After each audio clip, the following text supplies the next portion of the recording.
Hi friend, and welcome back to Marvelous Friends, your home for all things Marvel Cinematic Universe and beyond. I'm Rhett, and today, in honor of the release of Far From Home, I thought I would go back and do my 5 and 5 review for Homecoming. Roll that credit.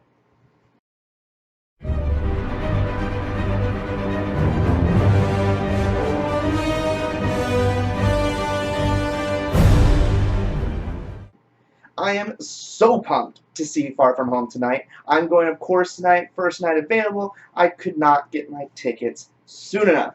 And I'm sure many of you are in the same boat. You're going to be going to see it tonight or shortly here over the holiday weekend. Now, I, of course, will be waiting to do my official 5 and 5 review for Far From Home until next week, wanting to give as many of you as a chance to see it before I start releasing any kind of spoilers. I don't want anything spoiled for me when it comes to these movies, and I don't want to spoil it for you. But I need something Spider-Man for the channel this week, of course, with Far From Home releasing, and that's where this video comes in.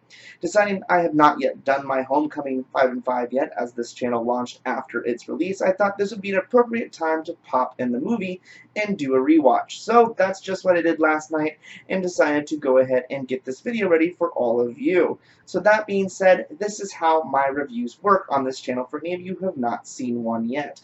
Instead of breaking down every aspect of the movie in detail and going over all of that, which can turn into very long videos, I decided to keep it a little bit shorter and sweeter for all of you with just a simple breakdown of my top 5 and least 5 aspects of a movie. So this is a countdown style video, counting down my top favorites and least favorites of Homecoming for all of you. Let's get started with the bottom of that list with my least favorite things of the film. Number 5, Scorpion was technically there. You might have missed it. He was just a quick flash in the main portion of the film with a name given really quick and a flash of his signature tattoo giving the real idea who he was. However, he really didn't show any kind of threat or aspect to his character within the actual action of the film, quickly being knocked aside and left to just dangle on the side of the ferry, and then is later captured, we find out. Now, Scorpion is one of the major villains and has played a huge role in the comic books, so this was kind of a throwaway for the character. Heck, even Rhino seemed to get a little bit more of a credit point in the Amazing Spider-Man appearance that he made.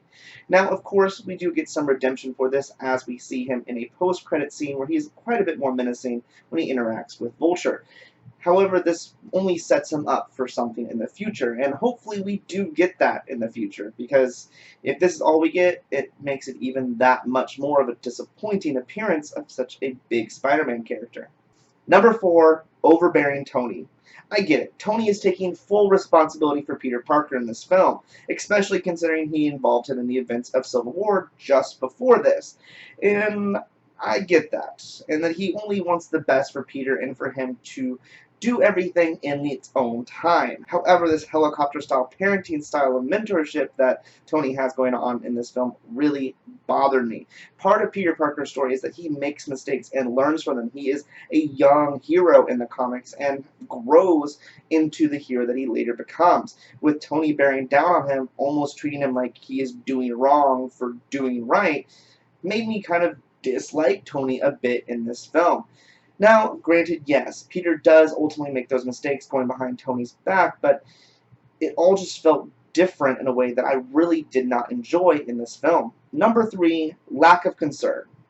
Number 4 takes me right into number 3 as to what I thought was a kind of convenient plot hole for the story. Being such a helicopter parent, after all, I really kind of felt that Tony's indifference to everything that was going on was kind of convenient and concerning.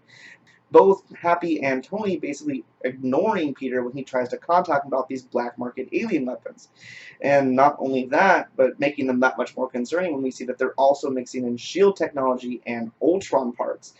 A mix that looks like it could easily level any of our Avengers if they were pointed on them.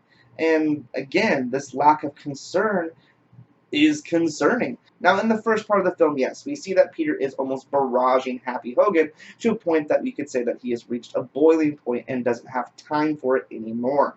However, this isn't a boy who cried wolf scenario here. Peter has never really kind of mentioned that anything urgent was happening. In fact, saying that he is just kind of bored and looking for something bigger to do. And when he contacts him regarding something that is actually urgent and very important, is quickly ignored again by Happy. And Tony, yes, does call the FBI to step in regarding the weapons deal, but this whole weapons deal is far above the level of pay grade and expertise that I would say the FBI has, considering the level of weaponry that is part of this deal. Something Tony would have known if both Happy and him had listened to Peter in the first place. All this putting Peter down a path that almost ends in his death at one point.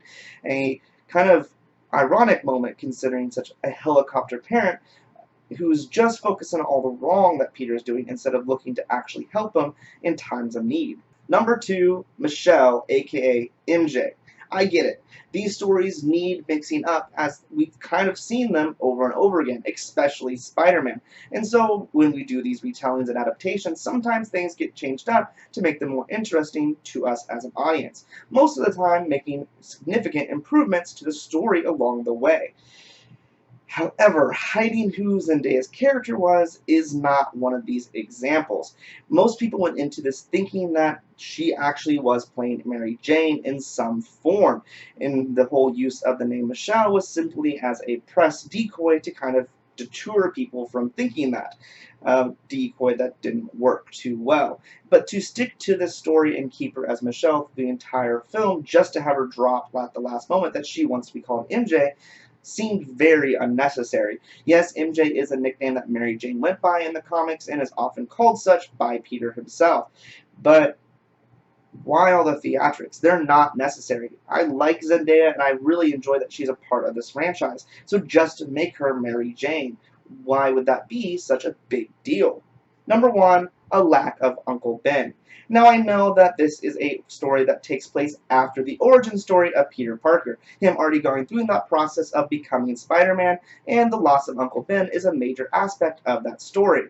Plus, in this telling, we have Tony Stark as a major player and fills that kind of fatherly mentor role that Uncle Ben usually does, providing that kind of standard to aspire to in Peter's hopes to become a hero, whereas normally it is Uncle Ben who provides that moral compass that directs Peter down the straight and narrow of how to use his powers for the greater good. However, we do get reference to something regarding Aunt May, having her been going through a lot lately, refers to perhaps the loss of Uncle Ben, and I hope that we learn something about this version of Peter's Uncle Ben at some point down the road, if he even exists at all. That being said, though, let's move on to my top 5 favorite parts of this film. Number 5, Man in the Chair. Not every hero needs a sidekick, but the addition of Ned Leeds was a great addition to this story and gave Peter a bit of his own sidekick, if you will. Now, the trope of the Man in the Chair, aka the Recon Man, is something that we don't necessarily see a lot of the MCU, unless Nick Fury's involved. But it was something that was really kind of a fun aspect to this film. Now, it's not to say that the previous iterations of Spider-Man haven't had their own laughs, but this created a comic relief character for the story that I really enjoyed, allowing him to play off Peter as one of the fellow nerds, outcasts of the school that really kind of related to the character. And he faithfully supports Peter Parker and kind of gives us that same kind of giddy feeling that we would if we ourselves found out that we had superpowers or a close friend of us did, kind of giving him a very relatable characteristic in that way. So I really enjoyed Ned's addition to this version of the telling for sure, and can't wait to see what is next for the character. Number 4, your everyday Spider-Man. I really enjoyed the sequence earlier in the film. We kind of see what Peter is stuck doing on a day-to-day. Because, yes, he is trying to eagerly prove himself to Tony, and so he needs some big heroics. However, supervillains aren't hitting the streets every day of the week, so that leaves you with some kind of ordinary tasks to complete, such as helping a lady with directions or accidentally webbing the wrong person to their own car. So yes, he doesn't always do the best job, but he is for sure trying, and I really found this sequence of the scenes kind of a relatable, fun play at what a Spider-Man or any of our Avengers potentially would do on their day-to-day when there isn't a, national catastrophe to deal with. I also did enjoy the additional little struggle we saw as he became the suburban Spider-Man, having a very hard time finding objects to use his web slinging on, making it less than effective. The best example of this one is he reaches the golf course and just launches his webbing off into the air to connect with nothing. I got a very good laugh out of both of these sequence of scenes, and I'm sure you guys did too. It was just a nice little break and kind of seeing how important the urban jungle is to Peter Parker. Number 3, a true return to high school. Our two previous iterations of Spider-Man I really did not feel fit the bill 100%. Now, both of these did have their origin stories starting in high school, but I just felt that the age of the actors portraying Peter Parker didn't really make that a convincing telling. However, Tom Holland's Peter Parker seems much more appropriately aged to really fit the bill of being in high school himself, which made him a lot more convincing. Plus, in the previous two tellings, the extracurriculars that some of the kind of central cast of characters were involved in just didn't seem high school level, much more college level in the grand scheme of things. For instance, a great example is Gwen Stacy from The Amazing Spider-Man, who held a mid-level management position at Oscorp during her senior year. I don't buy it. So seeing this true return back to high school and the true awkwardness that that entails really played up the trueness of Spider-Man's origin story, which is very interesting considering that Marvel Studios didn't really have to go with a true high school version of Peter Parker in this retelling, considering they have specifically chosen to skip his origin story, so we could have seen him come in as a much more established Spider-Man later on in life.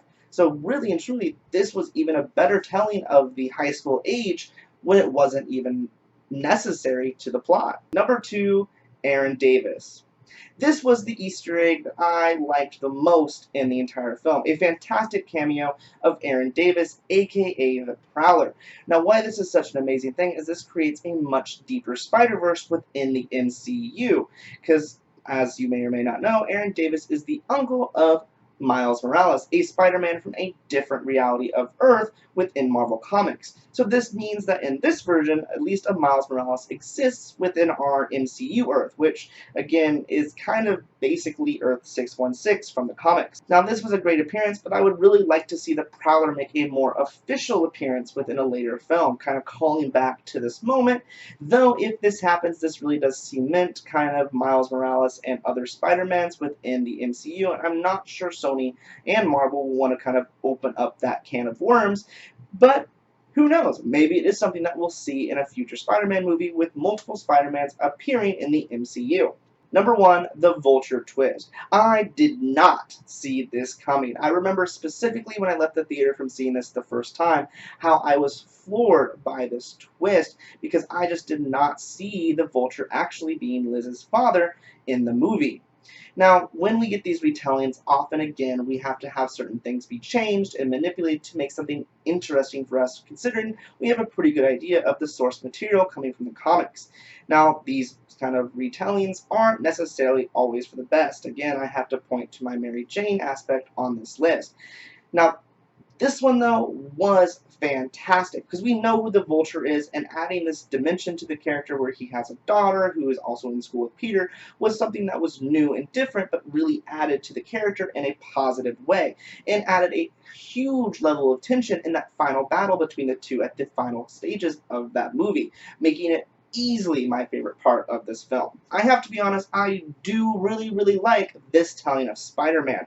And of course, the connections to the greater MCU at a large definitely give it a slight advantage over some of the others. However, I'd really have to sit down and think about each of them individually to really kind of give you an official ranking of where I would say this fits in overall. Perhaps that is a countdown video for another day that I will definitely have to tackle for all of you. In the meantime, though, I would love to know your favorite and least favorite parts of Homecoming, so give those to me down in those comments. Make sure to like this video if you like my countdown, and if you plan to see Far From Home this weekend, much like I do, though I understand not everyone will be going to it tonight in the middle of the week before the holiday hits.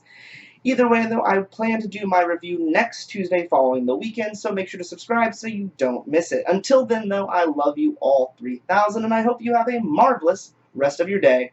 Bye, friend.